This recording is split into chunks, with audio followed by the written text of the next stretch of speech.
आज से तकरीबन 100 साल पहले वीडी सावरकर ने जेल में एक किताब लिखी जिसका नाम था एसेंशियल्स ऑफ हिंदुत्व। आज की जो रूलिंग पार्टी है बीजेपी, इनका ये कहना है कि इनकी विचारधारा का आधार सावरकर की ये बुक है। तो क्या सच में ये लोग सावरकर के हिंदुत्व को या सावरकर की विचारधारा को फॉलो कर रहे हैं? सावरकर के हिंदुत्व की पहली शर्त। किताब की शुरुआत में ही सावरकर स्पष्ट कर देते हैं कि हिंदुत्व एक कल्चरल, जियोग्राफिकल और पॉलिटिकल आइडिया है जिसका अकेले हिंदू धर्म से कोई लेना देना नहीं है। हिंदू धर्म हिंदुत्व का एक अंश है। सावरकर कह रहे हैं कि हिंदुस्तान का हर सिटीजन, चाहे वो किसी भी धर्म, जाति या नस्ल से संबंध रखता हो, अगर वो इस देश को धर्म से ऊपर रखता है तो वो हिंदू है, इंडियन है, भारतीय है। तो सावरकर इस देश के हर नागरिक को एक नेशनल आइडेंटिटी के अंडर यूनाइट करना चाहते हैं जिसका सिर्फ हिंदू धर्म से कोई लेना देना नहीं। इसके एकदम उल्ट बीजेपी या राइट विंग बौद्धों, दलितों, जैनों, सिखों, इवन मुस्लिम्स को भी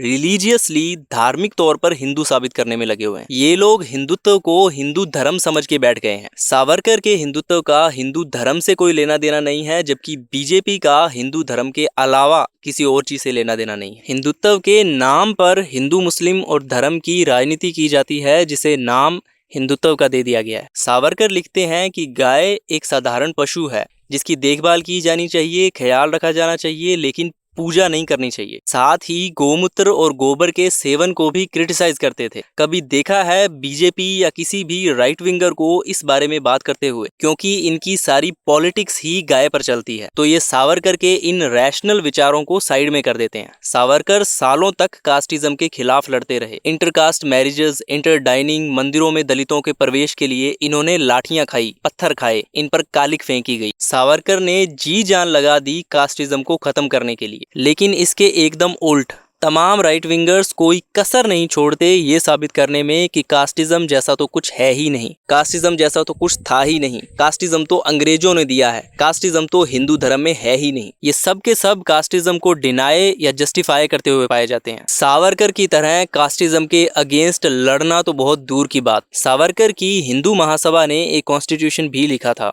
the constitution of Hindustan free state, जिसमें लिखा गया है कि धर्म का स्टेट से कोई लेना देना नहीं होना चाहिए। धर्म को पॉलिटिक्स में बिल्कुल इंटरफेयर नहीं करना चाहिए। स्टेट का कोई रिलीजन नहीं होगा। अंबेडकर के कॉन्स्टिट्यूशन की ही तरह तो सावरकर का कॉन्स्टिट्यूशन हमें सेक्युलरिज्म की ओर लेके जाता है, हिंदू राष्ट्र की ओर नहीं लेके जाता। लेकिन तमाम राइट विंगर्स लगे हुए हैं सेक्युलरिज्म को क्रिटिसाइज करने में, हिंदू राष्ट्र बनाने में। सावरकर अपनी जिंदगी में कभी आरएसएस के मेंबर ही नहीं रहे। इन्हीं रैशनल और प्रोग्रेसिव विचारों के कारण आरएसएस इन्हें हजम ही नहीं कर पाई और शायद आज भी नहीं कर सकती। ना आरएसएस, ना बीजेपी, ना ही राइट विंगर्स। सावरकर के जीते जी ये लोग सावरकर के विचारों से अग्री नहीं कर पाए, आज करना तो बहुत दूर की बात। तो जो आदमी जिंदगी में कभी आरएसएस का मेंबर नहीं रहा, वो आरएसएस का फेस आइकॉन कहां से हो गया? तो कहां से, किस एंगल से नरेंद्र मोदी या बीजेपी या आरएसएस या राइट विंगर्स सावरकर के हिंदुत्व को फॉलो कर रहे हैं? फॉलो करना तो दूर की बात,